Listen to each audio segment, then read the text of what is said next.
I guess can you just start off by touching on, obviously, the Griz football teams here. Do you still follow them a little bit, and have you been following their season this year?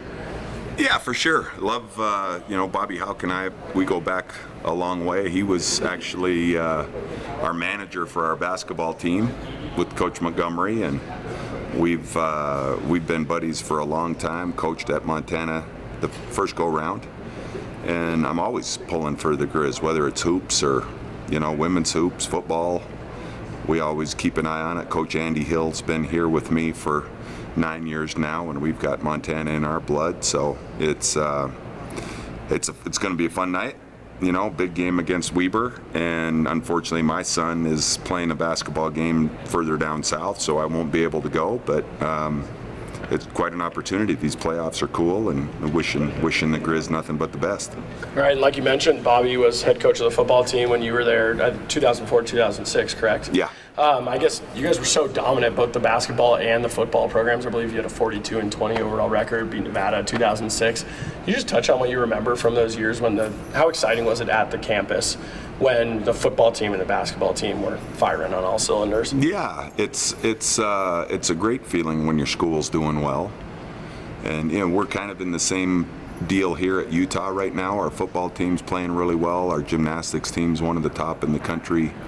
Our baseball team won the Pac-12 title a couple years ago. So volleyball's in the Sweet 16. It's cool to be a part of it, and it's not always that way. There's a number of teams in each conference, and you just don't ever want to take it for granted, and it's great memories. I think we worked with great people, and administration-wise and students, and there's really not a better college town.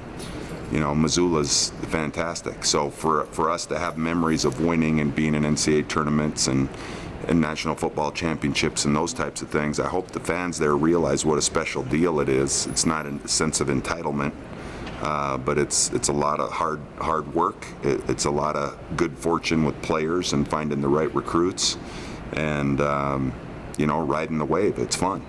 And I guess can you just touch on so far at Utah, just your time here, what you've enjoyed about it, and just go over briefly the ride of being here. It's hard to believe this is year 9. I got the job right when we moved into the Pac-12, so that was all new to me, and I think we went through a few years of trying to get our bearings and learning how to survive, and that was pretty consistent with all sports. Football, everybody is short of gymnastics. Everybody really had to take a step up, and then some of the recruiting and things. So we talked about survival initially, and then a number of years where you're trying to compete, and now I think we're all on the mindset that we got to win, and compete for championships. So it's been a little bit of an evolution, but what an awesome spot. I mean, you look around at our facilities, and we talk within our culture all the time. It's who are we and how we do things around here, and it's always people-based, and you can have a great organization and a great culture without facilities that are so nice, but it sure is some great frosting, on the cake when you've got a solid group of people and players that you coach, and then you get to come to some unbelievable world-class facilities. I mean, we've got NBA teams and different people that are coming in to take a look at our facility and kind of copying some of the blueprint. So feel very fortunate and blessed to be a part of it, and my family's enjoyed the ride. Had my kids grow up here, and one's going to college now here at the U playing for us, Luke, and it's amazing how fast time flies, but it's been an unbelievable opportunity, and proud to be a Ute. All right, and touching on your son Luke, I guess how fun is it to coach your son? I'm sure you've coached your sons before, but at the D1 college level, how exciting is that? Yeah, it's neat to see him. We've got to get him healthy.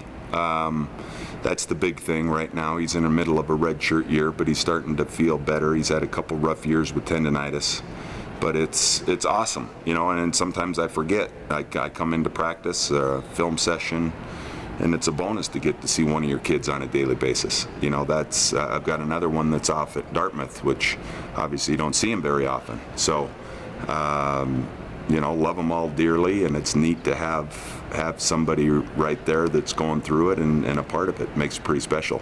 All right, and then I guess going all the way back to your high school days, we've dug up some Big Sky footage and Uh-oh. whatnot. And Big Sky High? Yeah. I guess, can you just touch on, starting there when you're just a basketball player, young, you don't really have any idea of what your career is going to be. You're going to play in the NBA, be a head coach at a bunch of high-profile places. When you think back on those years, how fun was it just to be at Big Sky High and even just playing on the Griz as well and being such a prolific scorer? Yeah, it's such an awesome place. I obviously spent my entire childhood and growing up in college in Montana, and it's a special place. I hope, when it's all said and done, to be able to get back up to Flathead Lake on a regular basis. I love the people and great friends. The Big Sky was an interesting deal because the high school just opened when I moved there in 1980, and the football team, I think, was 0-9, and the women's basketball team was 0-22.